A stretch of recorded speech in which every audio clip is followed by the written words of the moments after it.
ಕೊಪ್ಪಳದಲ್ಲಿ ಕಡಲೆ ಬೆಳೆದ ಬೆಳೆಗಾರರು ಪರದಾಡ್ತಾ ಇದ್ದಾರೆ. ಇನ್ನೂ ಕೂಡ ಕಡಲೆ ಖರೀದಿ ಕೇಂದ್ರನೇ ಆರಂಭ ಆಗಿಲ್ಲ. ದರ ಇಳಿಕೆ ನಡುವೆ ಖರೀದಿ ಕೇಂದ್ರವಿಲ್ಲದೆ ರೈತರು ಸಂಕಷ್ಟದಲ್ಲಿದ್ದಾರೆ. ಕಡಲೆಗೆ ಕ್ವಿಂಟಾಲ್ 5,875 ರೂಪಾಯಿ ಘೋಷಣೆ ಮಾಡಲಾಗಿದೆ.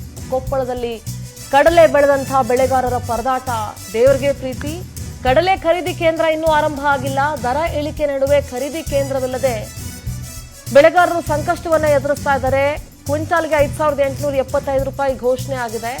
ಬೆಂಬಲ ಬೆಲೆ 7,300 ರೂಪಾಯಿಯನ್ನ ನಿಗದಿಪಡಿಸಿ ಅಂತ ಆಗ್ರಹಿಸ್ತಾ ಇದ್ದಾರೆ.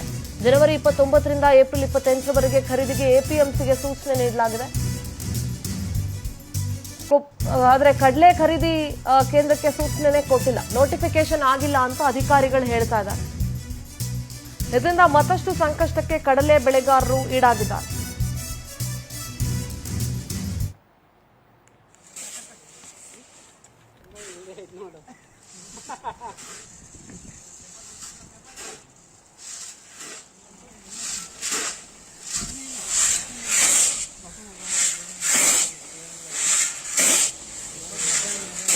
ನಮ್ಮ ಈಗ ಕಡ್ಲಿ ಬೆಂಬಲ ಬೆಲೆ ಸರ್ಕಾರದವರು ಎಪಿಎಂಸಿಯಲ್ಲಿ ಈಗಾಗಲೇ ರೈತರು 6,300 ಕಾಯಿಲೆ ಮಾರಿಕೊಂಡಿದ್ದಾರೆ.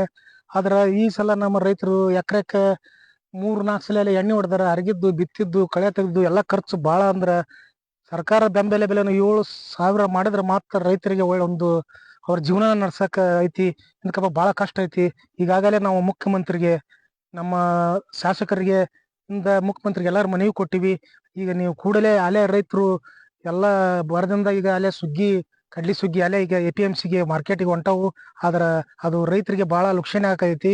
ಅದಕ್ಕೆ ನೀವು ಸರ್ಕಾರ ಕೂಡಲೇ ಕಡ್ಲಿ ಖರೀದಿ ಕೇಂದ್ರ ತೆರೆಯುವ ಸಲುವಾಗಿ ಆಲ್ರೆಡಿ ನಾವು ಮುಖ್ಯಮಂತ್ರಿಗೆ ಮನವಿ ಸಲ್ಲಿಸಿವಿ. ಅವರು ಕೇಂದ್ರ ಸಚಿವರಾದ್ರ ಈ ಶಿವರಾಜ್ ಸಿಂಗ್, ಕೃಷಿ ಮಂತ್ರಿಗೆ ಚವ್ಹಾಣ್ ಅವ್ರಿಗೆ ಕಳಿಸ್ಯಾರ. ಆಮೇಲೆ ನರೇಂದ್ರ ಮೋದಿ ಕಳಿಸ್ಯಾರ. ಆಮೇಲೆ ಇವತ್ತು ಮೇಲ್ ಮುಖಾಂತರ ನಾವು ಏನು ಪ್ರಹ್ಲಾದ್ ಜೋಶಿ ಅವ್ರಿಗೆ ಮಾಡಿದ್ವಿ, ಅದು ಅವರು ಕೂಡ ಇವತ್ತು ಕೇಂದ್ರ ಸರ್ಕಾರ